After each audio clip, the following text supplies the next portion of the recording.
Hi, my name is Chris and I've had an abortion. Hi, my name is Gaylon and I've had an abortion, and we're with the Chicago Abortion Fund. Thank you for joining us tonight. Happy to be here and happy that you could join us. So, tonight we're going to talk about fathers, and we're also going to talk about men and reproductive justice. So, June is actually the month we traditionally celebrate fathers with fathers. And I had a really interesting conversation with a friend of mine recently about how Mother's Day is more celebrated than Father's Day. And I didn't necessarily believe this, but I actually did some research on this, and it's actually true. $14.6 billion is spent on Mother's Day every year versus $12.7 billion, which is spent on Father's Day. It's a little bit of a gap there. And so the big question is, why is that? Why is more emphasis put on Mother's Day than Father's Day? And I think it's because of the fact that right now, 43% of the children living in the U.S. right now are living without their fathers. So I think that definitely has a lot to do with it there. I actually have some statistics for so like I was saying, 43% of children in the U.S. today are living without their fathers. 27% are white, Caucasian, 35% are Hispanic or Latino, and 66% are African American or Black. 66%. So that's a pretty big number. And it actually turns out that 90% of runaway kids are from fatherless homes, as well as 80% of rapists with displaced anger. They also grew up in fatherless homes. So it's a really big problem. But I also, digging further into the whole thing, realized that even though it says 66% of Black children are growing up without fathers in their home, that doesn't necessarily mean that 66% of African American children are growing up without their fathers.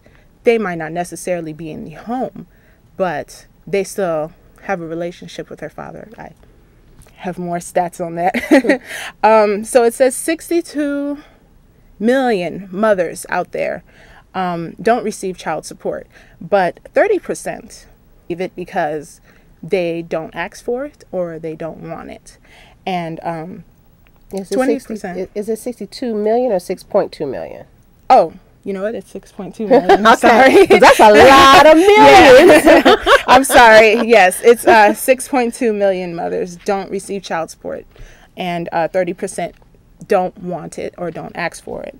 And 20% have come to a financial agreement without having to deal with the government. And 11% have no reason, which the actual reason is that the father is living in the home, but the mother and father are not married. So it's not as bad as it seems. So we can be a little grateful for that.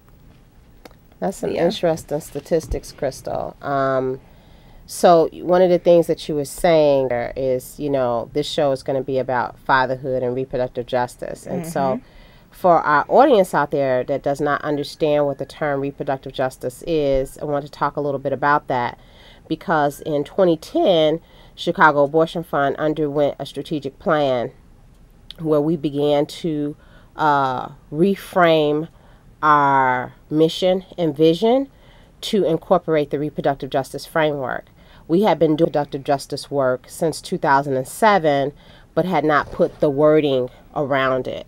And so part of the strategic plan was to take on this and work from that framework. Reproductive justice is ensuring that all people, women, girls, young men, communities have all the resources necessary to make healthy decisions about their lives so that they can lead productive and healthy lives.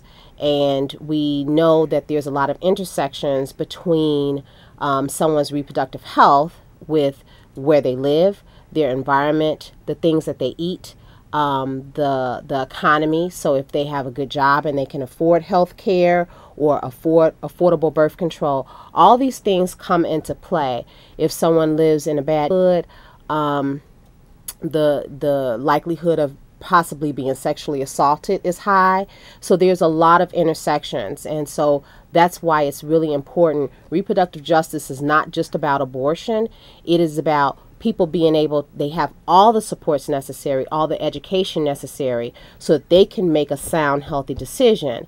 And so when we talk about fatherhood and reproductive justice, some of the questions that have, come up to us, and just, last week somebody said, Right. How to engage men.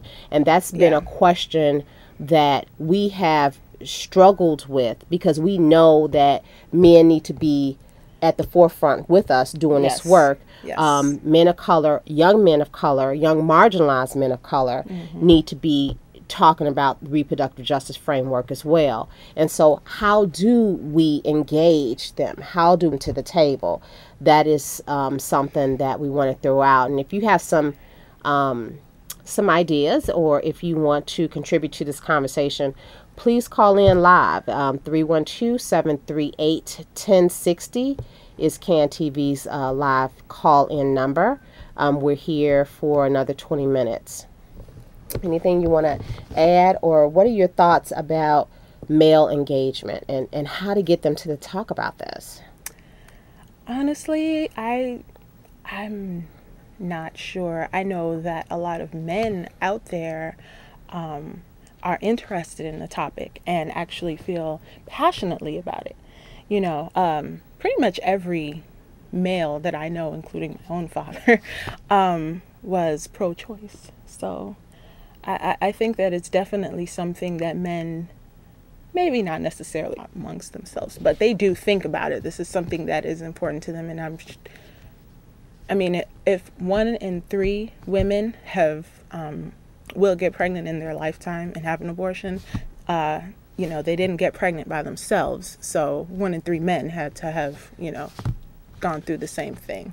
So one of the things that I'm finding out is that, I run into a lot of pro-choice people. However, it's the language. People might not necessarily put the language of pro-choice around what they're thinking or they're feeling, but they do understand that people have a right to govern their bodies that they live in. They understand that they respect that. I was just talking to a legislator last week who says, you know what, I don't have the right to make a decision about a woman's body. That's not my business. He said, I'm not going to carry a sign, but I don't have the right to do that. And so we know that men are having conversations, men have thoughts about those things.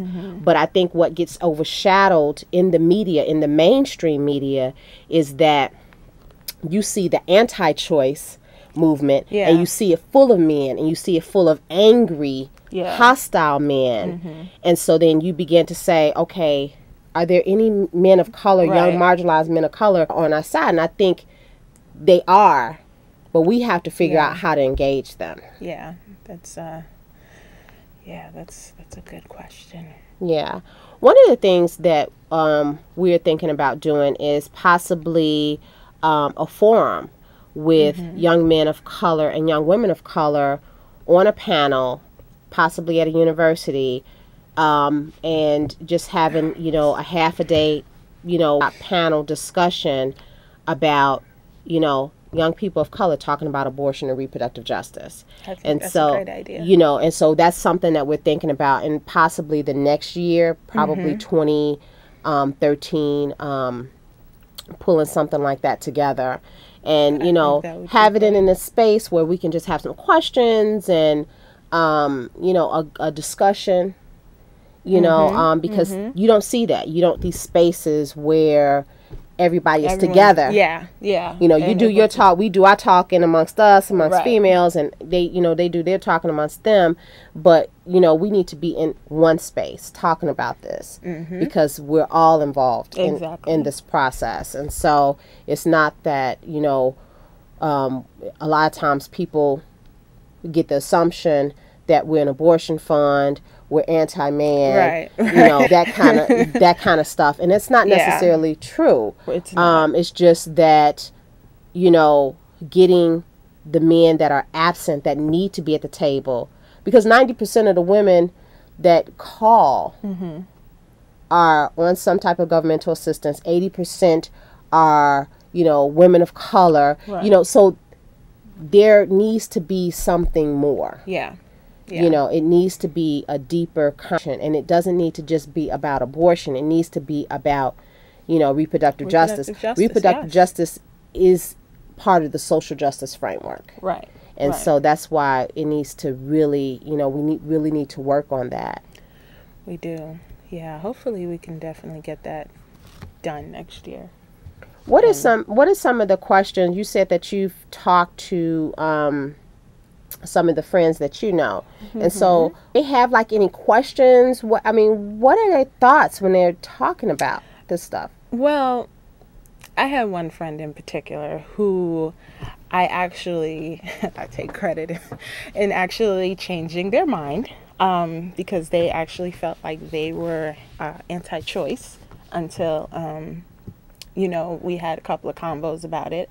And his main thing was that he didn't want it to be used as birth control, which I kind of had to explain to him that in a way it is a form of birth control, because you're controlling whether you give birth or not by having an abortion. So, right. But that's the main thing, like just using abortion irresponsibly. But I didn't really understand why that was a big deal to him, but I don't know. I hear that too. I've had conversations with people, men and women, who say the very same thing. They don't want it to be used, irresponsibly, and a woman to just be able to get, an abortion, keep getting abortions. But the bottom line is, if that's what a woman chooses, she should be able to do that. Exactly. And some women are, quite honestly, they're not going to take birth control. Yeah. For whatever reasons that they have, they're not going to take it.